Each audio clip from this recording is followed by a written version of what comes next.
Last session में हम class 12 के मैथ्स के अंतर्गत आपका इनवर्स ट्रिग्नोमेट्रिक फंक्शंस की जो प्रारंभिक थ्योरी है, जो उसकी रिक्विसाइट्स है कि किस तरह से हमने फंक्शंस के डोमेन और इनवर्स जो ट्रिग्नोमेट्रिक फंक्शन है उनके डोमेन और कोडोमेन आपको समझाए हैं, उनके कर्व किस तरह से प्राप्त करने, उनके आलेख किस तरह से प्राप्त करने, ये आपको समझाया है। मैं उम्मीद करता हूं कि जो आपको पॉइंट्स मैंने एक टेबल के फॉर्म में आपके सामने लास्ट सेशन में रखे थे वो आपने अवश्य याद करे होंगे।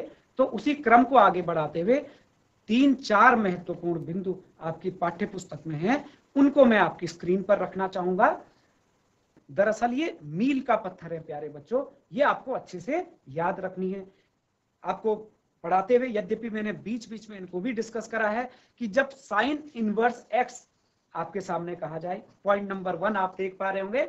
पॉइंट नंबर 1 पे आप ध्यान दीजिए, जब हम साइन इनवर्स एक्स की बात करते हैं और दूसरा साइन एक्स का इनवर्स मतलब होल पावर -1 रखते हैं, तो दोनों का मीनिंग बिल्कुल अलग है। आप पढ़ पा रहे हैं अपनी स्क्रीन पर कि वास्तव में साइन ऑफ एक्स की पावर जब -1 होती है तब तो वो 1/sin x के बराबर होती है, यानी वहां वो घातांक है। लेकिन जब मैं साइन इनवर्स x कह रहा हूं तो वहां पर वो बिल्कुल भी पावर नहीं है, घात नहीं है, प्रतिलोम फलन का एक संकेत मात्र है। ये आप ध्यान रखेंगे। दूसरी महत्वपूर्ण बात ये भी आपको बार बार बताई गई है कि जब कभी प्रतिलोम त्रिकोणमितीय फलनों की किसी शाखा विशेष का उल्लेख न हो तो हमारा केवल मुख्य मान शाखा से या उस फलन की मुख्य मान शाखा से ही आशय होता है। ये भी मैंने लास्ट सेशन में आपको बताया था। और किसी प्रतिलोम त्रिकोणमितीय फलन का वह मान जो उसकी मुख्य मान शाखा में स्थित होता है, प्रतिलोम त्रिकोणमितीय फलन का मुख्य मान या उसका प्रिंसिपल वैल्यू कहलाता है।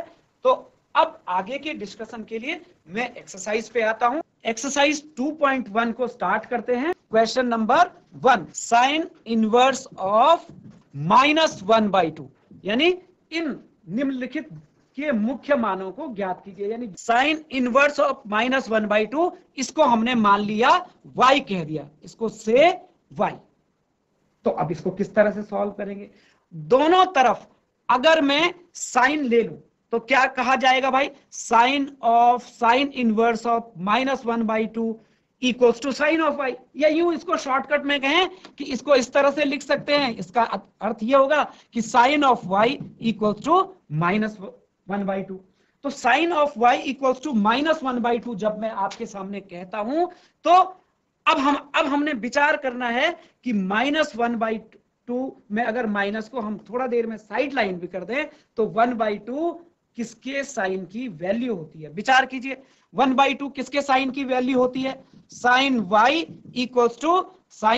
इक्वल्स टू माइनस साइन 1/2 यानी साइन 30 डिग्री, और 30 डिग्री का मतलब हो गया π/6, तो π/6 की वैल्यू हो गई।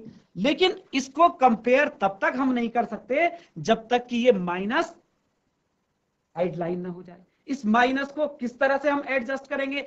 विचार कीजिए, आप क्लास 11th में आपको सिखाया गया है sine of -θ equals to minus theta. तो ये रिलेशन अगर हम उल्टी दिशा में यूज करें, यहां देखिए -sin θ equals to sine of -θ, है ना? तो इस फॉर्मूले का यूज करते हुए हम इस तरह से लिख सकते हैं sine of y equals to sine of -π/6। अब क्योंकि दोनों तरफ साइन है तो अब हम कंपैरिजन कर सकते हैं, पर अब क्योंकि आपने क्लास 11th में सीखा है प्यारे बच्चों, अगर विचार करें जो कुछ क्लास 11th में सीखा है, हम ये कहते थे कि यदि साइन ऑफ x बराबर साइन ऑफ y है तो x के तो बहुत सारे मान होते थे। x के मान क्या होते हैं? n π प्लस -1 की वैल्यू n इंटू y। ये जहां n कोई भी इंटीजर है, ये जो ट्रिग्नोमेट्रिक इक्वेशंस थी उस वाले टॉपिक में आपने क्लास 11th में सीखा था कि यहां से तो x की फिर हमारे पास बहुत सारी वैल्यूज प्राप्त हो जाएंगी। लेकिन यही तो हमने आपको लास्ट सेशंस में सिखाया है कि यहां पर हमारी बहुत सारी वैल्यूज हमको इससे नहीं प्राप्त करनी, हमको केवल मुख्य मान शाखा के परिसर तक सीमित रहना है। यानी साइन ऑफ y की वैल्यू यदि साइन ऑफ -π/6 है तो साइन x का यानी साइन इनवर्स x का मुख्य मान शाखा का परिसर क्या था? क्लोज इंटरवल -π/2 टू +π/2, यानी या चौथे क्वाड्रेंट वाली साइड में 90 डिग्री नीचे या फर्स्ट क्वाड्रेंट में 0 से 90 डिग्री के बीच, यही था। तो इसमें कौन सी वैल्यू फिट बैठती है? केवल एक -π/6। तो निश्चित रूप से यहां पर ये वैल्यू क्या आई हमारे पास? y equals to -π/6। y equals to हमारे पास प्राप्त हो गया प्यारे बच्चों -π/6, क्योंकि हम जानते हैं कि जो साइन इनवर्स x के मुख्य मान शाखा का परिसर है वो क्या है? Close interval -π/2 to +π/2। इसको एक स्टेटमेंट के फॉर्म में आपको अवश्य लिख देना है। आप कहेंगे चूंकि साइन इनवर्स ऑफ x की मुख्य मान शाखा का जो परिसर होता है वो क्लोज इंटरवल -π/2 टू +π/2 में होता है, तो इस हिसाब से आप इस इक्वेशन से भी देखेंगे तो आपको एक ही वैल्यू प्राप्त होगी। यद्यपि आपको कंफ्यूज होने की आवश्यकता नहीं है, ये चीजों को, पुरानी सीखी हुई चीजों को रिलेट करने की मैं आपसे बात कर रहा हूं कि जब हम साइन x बराबर साइन y कहते हैं तो हमने 11th में एक रिलेशन सीखा था। इससे कंफ्यूजन ये क्रिएट होता है कि यहाँ तो हमारे पास बहुत सारी वैल्यू प्राप्त होती है। ऐसे ही cos of x equals to cos of y होता है, तो तब हम क्या कहते हैं? x equals to 2n pi plus minus y, n belongs to z। इसी तरह से tan of x equals to tan of y होता है, तो वहां भी हमको x की बहुत सारी वैल्यूज मिलती है। x equals to n pi plus y, जहां n बिलोंग्स टू z। लेकिन जब भी अब हम इन क्वेश्चंस को सॉल्व कर रहे होंगे तो हम अपने आप को सदैव मुख्य मान शाखा के परिसर तक ही सीमित रखेंगे। अब आपको यद्यपि मैंने टेबल भी याद कराई थी, पर हो सकता है कई बच्चों को वो याद करने में भी समस्या हो रही हो, तो एक मैं उसके आपके टेक्निक बताता हूं कि किस तरह से आप उन तीन, खास करके साइन इनवर्स, कॉस इनवर्स और टेन इनवर्स के मुख्य मान शाखा के परिसर को याद कर सकते हैं। एक छोटा सा आप ग्राफ जैसा बना दें अपनी कॉपी में। अब ग्राफ में थोड़ा इसमें ये अलग तरह का ग्राफ, इसको मान लें कि ये 0 डिग्री को रिप्रेजेंट कर रहा है, ये इस पॉजिटिव डायरेक्शन में जा रहे हैं तो ये π/2 को रिप्रेजेंट कर रहा है, ये पाई को यानी 180 डिग्री को रिप्रेजेंट कर रहा है, और ये -π/2 को यहां हम इस तरह से जा। तो जब साइन इनवर्स x के लिए आपको क्या बताया है मैंने? ये वाला हिस्सा -π/2 टू +π/2 याद करने की टेक्निक है। और मैंने इस तरह का एक मतलब ब्रैकेट इस तरह का बनाया है, ये जैसे क्लोज इंटरवल का सिंबल होता है। इसी तरह से कॉस इनवर्स x की जब हम बात कर रहे थे, ये साइन इनवर्स x के लिए हो गया। कॉस इनवर्स x के लिए जब बात कर रहे थे तो क्लोज इंटरवल 0 टू पाई हो गया। यहां भी बंद अंतराल के प्रकार का मैंने ये कोष्टक बनाया, 0 टू पाई। देखिए ये किसके मुख्य मान शाखा का परिसर हो गया? Cos inverse. ये साइन इनवर्स का, तो ये कॉस इनवर्स का। अब टेन इनवर्स x के लिए खुला अंतराल -π/2 टू +π/2, तो उसको आप कुछ इस तरह से प्लॉट कर सकते हैं। खुले अंतराल का सिंबल ऐसा होता है, नहीं होता है, ऐसे स्मॉल ब्रैकेट, और बंद अंतराल का संकेत बड़ा कोष्टक। तो ये मैंने छोटा कोष्टक वाला स्टाइल में एक ब्रैकेट बना दिया। तो इस छोटे से एक मेमोरी टिप से आप तीनों के तीनों साइन इनवर्स, कॉस इनवर्स और टेन इनवर्स x के, sine inverse x, cos inverse x और टेन इनवर्स x के मुख्य मान शाखा के परिसर को याद कर सकते हैं। तो खैर आप इसको भी देखेंगे। अब हम बढ़ते हैं नेक्स्ट क्वेश्चन की तरफ। देखिए क्या है आपके सामने क्वेश्चन, क्वेश्चन नंबर 2 देखिए एक्सरसाइज का, दैट इज कॉस इनवर्स। तो इसको मैंने लेट y मान लिया, y equals to cos inverse √3/2। Solve कैसे करेंगे इसको? y equals to cos inverse √3/2। तो इसके लिए भी हमने इसको क्या मान लिया? y मानने के बाद दोनों तरफ को साइन लिया, या यूं कहें कि cos ऑफ y सीधा सीधा आपका हो गया √3/2। विचार कीजिए कि किस कोण के यानी किस राशि के कोसाइन की वैल्यू √3/2 होती है। ये तो आप 10th क्लास से जानते हैं। ये हम सीधा सीधा लिख सकते हैं, cos of y equals to √3/2 किसके लिए होती है? cos 30 degree. cos 30 डिग्री को अगर हम कन्वर्ट कर दें रेडियन में तो वो क्या आ जाएगा? cos of π/6। cos ऑफ π/6 हमारे पास cos ऑफ π/6 की वैल्यू √3/2 आती है, ये आप जानते हैं। अब हम कंपैरिजन कर सकते हैं। कंपैरिजन कैसे कर पा रहे हैं? चूंकि cos इनवर्स x की मुख्य मान शाखा का परिसर कितना है? परिसर क्लोज इंटरवल 0 टू पाई है। क्लोज इंटरवल 0 to पाई है। तो इस तर्ज पर हम सीधा सीधा कंपेयर कर रहे हैं, ये आप ध्यान में है आपके। तो y की वैल्यू आपकी क्या हो गई, π/6, यानी जो ये राशि थी cos इनवर्स √3/2, इसकी वैल्यू π/6 आई। तो यही आपका आंसर हो गया। नेक्स्ट क्वेश्चन है क्वेश्चन नंबर 3, इसको भी हम y मान लें, और ये है, देखिए कोसेक इनवर्स 2, तो y equals to cosec inverse 2। कैसे सॉल्व करना है, अब हमने इसको भी y मान लिया, तो इसके दोनों साइड अगर हम कोसेक ले लें तो कोसेक y इक्वल्स टू क्या हो गया 2, और दोनों तरफ अगर मैं इसको रेसिप्रोकेट भी कर दूंगा तो निश्चित रूप से साइन y की वैल्यू क्या हो जाएगी, कोसेक 1 कोसेक y माने साइन y, और यहां भी 1 यानी इसको इधर इसको अगर ऐसे आप नहीं समझ पा रहे हैं तो कोसेक y को मैं ऐसे लिख देता हूं, 1 साइन y बराबर 2, ये तो क्लियर है। अब मैंने इसको इधर ट्रांसफर करा तो साइन y की वैल्यू 1/2 हो गई। देखिए तो साइन y इक्वल्स टू 1/2, बड़ा सरल है। किस राशि के साइन फंक्शन की वैल्यू 1/2 होती है, साइन 30 डिग्री। साइन 30 डिग्री को रेडियन में आप कन्वर्ट कीजिए, sine of π/6, sine y equals to sine π/6। Therefore comparison कीजिए मुख्य मान शाखा के परिसर में रहते हुए, अब बार बार उस 11th के डिस्कशन पे जाने की आवश्यकता नहीं। तो y इक्वल्स टू क्या हो गया π/6, यानी y equals to cosec inverse 2 की जो वैल्यू आई वो हमारे पास कितनी आ गई, π/6। अब आपकी स्क्रीन पर क्वेश्चन नंबर 4 के फॉर्म में है, tan inverse of -√3। Fourth question है y equals to tan inverse of -√3। देखिए इसको सॉल्व करने के लिए y मान लिया इसको भी, तो ये tan of y equals to -√3 हो गया। tan of y equals to, अब विचार कीजिए कि किस राशि के टेंजेंट की वैल्यू यानी tan फंक्शन की वैल्यू √3 होती है। थोड़ा देर में माइनस को अभी रहने देते हैं। तो क्या होता है भाई, tan ऑफ y आप जानते हैं tan 60 डिग्री इक्वल्स टू √3, तो 60 डिग्री को हम क्या कहेंगे, π/3, तो इसको लिख सकते हैं -10 π/3।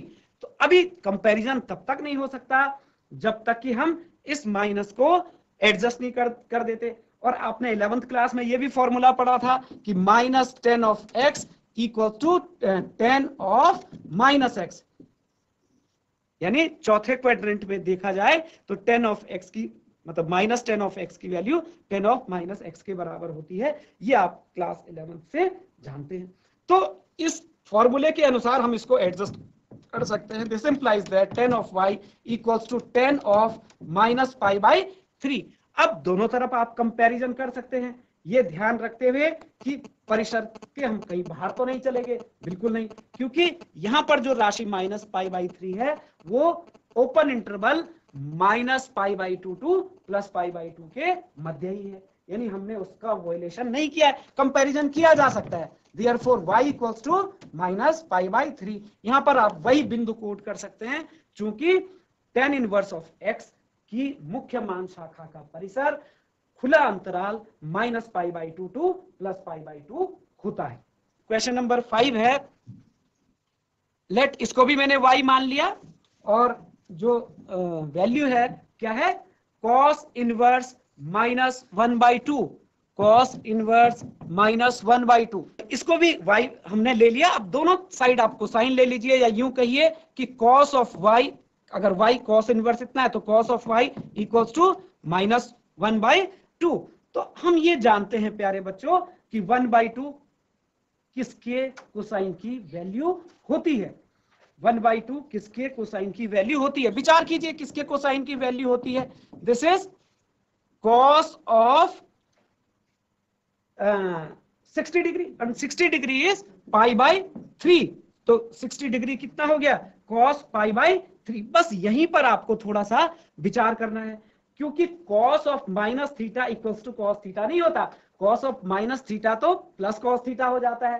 तो साइन और tan के लिए जो फॉर्मूला था वो उस रूप में यहां यूज नहीं होता। लेकिन विचार कीजिए कि cos ऑफ π -π/3, यानी पाई माइनस पाई बाई 3, यानी ये कह दूं कि cos of pi minus theta बराबर माइनस कॉस थीटा हमारे पास होता है। तो यानी सेकंड क्वाड्रेंट में हम चले जाएं, इसको 11th क्लास में हम इस तरह से सीखते थे कि ऐड शुगर टू कॉफी, पहले क्वाड्रेंट में सारे पॉजिटिव, दूसरे क्वाड्रेंट में साइन और कोसेक पॉजिटिव, बाकी सारे नेगेटिव, थर्ड क्वाड्रेंट में टेन और कॉट पॉजिटिव, बाकी सारे नेगेटिव, और चौथे क्वाड्रेंट में कॉस पॉजिटिव, बाकी सारे negative. Add sugar to coffee एक शॉर्टकट फॉर्मूला आपको सिखाया गया होगा या आपने खुद सीखा होगा, हम उसका यूज करते हैं। तो यहां पर इस माइनस को एलिमिनेट करने के लिए हम उसी का सहारा लेंगे। प्यारे बच्चों क्या कह सकते हैं, देखिए cos of y equals to cos of pi minus pi by 3। तो cos of pi minus pi by 3, what you get, pi में से पाई बाई 3 घटाइए तो ये हमारे पास आ गया 2 पाई बाई 3। तो cos y equals to 2 pi by 3, therefore y equals to 2 pi by 3। तो इस राशि को हमने y माना था और ये y का मान आ गया। ये विचार कीजिए पुनः कि बिल्कुल ये मुख्य मान शाखा की परिसर के अंतर्गत है। बंद अंतराल 0 टू पाई होता था और ये पाई से राशि निश्चित रूप से छोटी है। तो ये आंसर आपका कंप्लीट हो गया। क्वेश्चन नंबर 6 क्या है, इसको भी अन्य प्रश्नों की तर्ज पर हम y मान लें। तो 6 है हमारे पास tan inverse of -1, tan inverse of -1। इसको चूंकि हमने y मान लिया है तो मैं कह सकता हूं tan of y equals to -1। चूंकि y equals to tan inverse -1 है तो tan of y equals to -1 लिखा जा सकता है। अब पुनः विचार कीजिए कि किस राशि के टेंजेंट की वैल्यू या tan की वैल्यू 1 होती है, पाई बाई 4। तो हम इसको इस तरह से लिख सकते हैं tan of y equals to -tan pi by 4, यानी tan पाई बाई 4 का मान 1 के बराबर होता है। अभी हमने इस साइन को यानी जो माइनस का साइन है उसको एडजस्ट नहीं किया है। उसको किस तरह से एडजस्ट करेंगे, देखिए अब क्या एडजस्टमेंट इसका होगा, चौथे क्वाड्रेंट में अगर चलेंगे तो वहां तो tan की वैल्यू नेगेटिव होती है, क्योंकि यानी tan ऑफ -x बराबर -10x, यानी उल्टा अगर मैं इस फॉर्मूले को लिख दूं तो -10x बराबर tan ऑफ -x होता है। तो इसको यूज करते हुए मैं लिख सकता हूं tan of y equals to tan of -पाई/4। ये माइनस साइन अब एंगल के साथ चला गया, नंबर के साथ चला गया। अब 10 और 10 की कंपैरिजन हो सकती है मुख्य मान शाखा के परिसर को ध्यान में रखते हुए। क्या ये वैल्यू -पाई/2 से लेकर पाई/2 के बीच की है? बिल्कुल है ना, -पाई/2 से राइट में है और पाई/2 से तो नेचुरली छोटी है, उस शाखा में पड़ती है। तो y का मान हमारे पास -पाई/4 आ गया। प्यारे बच्चों मैं उम्मीद करता हूं कि ये बड़े आसान टाइप के क्वेश्चन हैं, इनको आप अवश्य करेंगे, दोबारा भी इनको रिवाइज करेंगे। 7 क्या है, सेक इनवर्स ऑफ 2/√3। तो इसको भी y मान लेते हैं, y इक्वल्स टू, मैं स्क्रीन पे आपको दिखा रहा हूं, आप ध्यान दीजिए। 7th क्वेश्चन में y equals to sec inverse of 2/√3। Last problem की तरह मैंने इसको भी y लिया है। अब क्या करें, दोनों तरफ सेक ले लें, या यूं कहें कि सेक ऑफ y की वैल्यू 2/√3 हो जाएगी। अब मैं यूं कहूं कि दोनों तरफ 1 कर दें, अगर 1/sec y माने 1/sec y आप जानते हैं क्या हो जाएगा, cos y इक्वल्स टू, यहां इसका 1 किया तो इसका रेसिप्रोकल करने पर ये √3/2 आपके पास आ जाएगा। अब कोसाइन में ले आए, सेक वाला जो फंक्शन था वो हमने कोसाइन में कन्वर्ट कर लिया। अब विचार कीजिए कि √3/2 किस फंक्शन के, मतलब कोसाइन फंक्शन पे कहां पर वैल्यू हमको प्राप्त होती है, यानी किस राशि के कोसाइन की वैल्यू √3/2 प्राप्त होती है। तो cos ऑफ y बराबर cos ऑफ 30 डिग्री को आप रेडियन में कन्वर्ट करेंगे, यू विल गेट पाई/6। तो हम इसमें भी कंपैरिजन कर सकते हैं, y इक्वल्स टू पाई/6, और यही हमारा मुख्य मान शाखा के परिसर के अंतर्गत इसका आंसर प्राप्त हो गया। अन्य क्वेश्चन क्या है आपकी स्क्रीन पर, एक प्रॉब्लम है प्यारे बच्चों, cot inverse of √3, 8th problem. 9th problem है cos इनवर्स ऑफ -1/√2, और 10th प्रॉब्लम है cosec inverse of -√2। 8th, 9th और 10th आप स्वयं करें जिस प्रकार हमने पिछले प्रॉब्लम्स को सॉल्व करा है। और इस एक्सरसाइज में नीचे भी बड़े सरल सरल क्वेश्चन है, फिर भी मैं एक प्रॉब्लम आपकी स्क्रीन पर है वो 11th करके 11th क्वेश्चन को यहां पर लिख के डिस्प्ले कर रहा हूं और फिर हम उसको सॉल्व करेंगे। y इक्वल्स टू, मैंने इसको भी y मान लिया, जो 11th प्रॉब्लम है, tan inverse of 1 plus cos inverse of -1/2 plus sin inverse of -1/2, sin inverse of -1/2।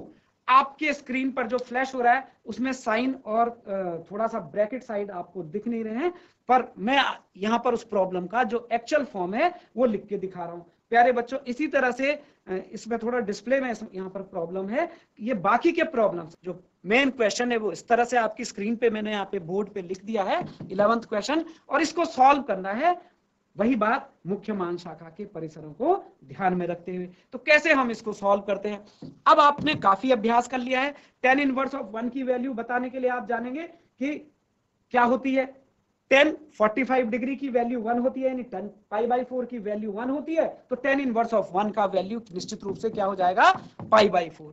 cos inverse of -1/2, cos inverse of -1/2 का जो परिसर रेंज, मतलब जो हिस्सा लाई करेगा, रेंज जो इसकी होगी वो सेकंड क्वाड्रेंट में होगी, यानी 0 to π। अब सेकंड क्वाड्रेंट में यानी π/2 से बड़ा लेकिन π से छोटा, तो दूसरे क्वाड्रेंट में तभी जाके ये नेगेटिव होगा। ये क्या आपने थोड़ा देर पहले मैंने माइनस को एडजस्ट करना आपको सिखाया था, तो इसकी वैल्यू आप स्क्रैप शीट पे अलग से सॉल्व करें, मैं भी दिखा दूंगा। तो ये π माइनस π/3 के रूप में हमको प्राप्त होता है। इसी तरह से साइन इनवर्स ऑफ -1/2 की वैल्यू ये भी हमारे पास -π/6 के फॉर्म में प्राप्त होती है। अगर हम इस सारे को सॉल्व करें तो 3π/4 हमारा इसका आंसर आ जाता है। आपको इस पर बिल्कुल भी कंफ्यूजन नहीं होना चाहिए कि cos इनवर्स -1/2 की वैल्यू कैसे हम निकालेंगे। अभी मैंने कहा था इसको y मान लीजिए, तो cos ऑफ y की वैल्यू -1/2 हो गई, यानी cos ऑफ y की वैल्यू क्या होगी, माइनस कॉस ऑफ π/3। तो ये माइनस एडजस्ट करने का तरीका मैंने यहाँ पे क्या बताया था, cos ऑफ π माइनस π/3, तो cos ऑफ y की वैल्यू आ गई cos ऑफ π माइनस π/3। तो यहां से y की वैल्यू ये, तो इसीलिए यहाँ पे देख रहे होंगे मैंने इसकी जगह सीधा सीधा ये राशि लिख दी है। आप इस एक्सरसाइज को आज अवश्य पूरा करेंगे। नेक्स्ट सेशन में हम आगे डिस्कशन जारी रखेंगे। धन्यवाद, एंजॉय योर सेशन।